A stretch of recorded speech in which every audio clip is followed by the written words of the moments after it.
കൊടയും കറക്കി കാവടിത്തുള്ളി എടുത്തേക്കാന്നല്ലേ പറഞ്ഞു തരാ. ഓനും ഞാനും കൂടെ ഒരു വൈകുന്നേരം നടന്ന് സാധനം മേടിക്കാൻ വേണ്ടി ഷോപ്പിലെത്തി.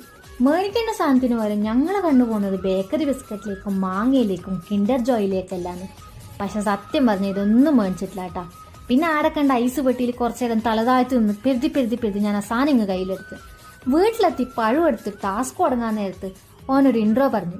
കമോൺ, ഈടെന്താ നടക്കുന്നതെന്ന് അറിയാൻ വേണ്ടി കാണാൻ വന്ന് ഇവരെ നോക്കിയിരിക്കുന്ന കുഞ്ഞൂട്ടനെയാണ് നിങ്ങളിപ്പോൾ കണ്ടുകൊണ്ടിരിക്കുന്നത്. അമ്മ ഇടക്കിടക്ക് വന്ന് ഇടപെടാൻ തുടങ്ങിയോണ്ട് ഹി റിവീൽഡ്. അമ്മേ, ലാലേട്ടന്റെ വൈറൽ ഡെസേർട്ടാണ് ഞങ്ങൾ ഉണ്ടാക്കാൻ പോകുന്നത്. അങ്ങനെ പറഞ്ഞ അമ്മയെ ഞങ്ങൾ തന്ത്രപൂർവ്വം അടുക്കളയിൽ നിന്ന് ഔട്ടാക്കി ഞങ്ങൾ അടുക്കള കയ്യേറി. മദ്യപാനം ആരോഗ്യത്തിന് ഹാനികരമെന്ന് അമ്മ പറഞ്ഞതുകൊണ്ട് ഞങ്ങൾ റമ്മ യൂസ് ചെയ്തിട്ടില്ല. ചിരണ്ടിയിടുന്ന ശർക്കര കണ്ടോ, നമ്മളെ ബെല്ലുമില്ലേ, ബെല്ലം, പിന്നെ ചിരകിയ തേങ്ങ എല്ലാം കൂടിയിട്ട് അങ്ങ് ഇളക്കുക. വെനില ഐസ്ക്രീം സ്കൂപ്പ് ചെയ്തെടുക്കുന്നുണ്ട് മാസ്റ്റർ ഷെഫിനെ കണ്ടോ നിങ്ങൾ?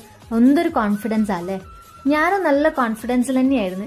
കാരണം എന്താ വെച്ച് കഴിഞ്ഞാല് ഓനാക്കിയതൊന്നും ഇതുവരെ ഫ്ലോപ്പ് ആയിട്ടില്ല. ഉണ്ടാക്കിയ ആളെന്നെ ആദ്യം ടേസ്റ്റ് ചെയ്യട്ടെ എന്ന് പറഞ്ഞ് കൊടുത്തപ്പോ ഓനൊരു എക്സ്പ്രഷൻ ഇട്ട് അരെ വാ സെറ്റ് സാധനം എനിക്ക് അപ്പം മനസ്സിലായി. സാധനം അടിപൊളിയായി കേട്ടാ. അമ്മക്ക് കൊടുത്തപ്പോ പ്രസാദെല്ലാം മേടിക്കുന്ന പോലെയാണ് അമ്മ ഐസ്ക്രീം മേടിക്കുന്നത്. അമ്മയും പറഞ്ഞു നല്ലുണ്ട് മോനേന്ന്. ഉണ്ടാക്കിയോനും ഹാപ്പി, തിന്ന ഞങ്ങളും ഹാപ്പി.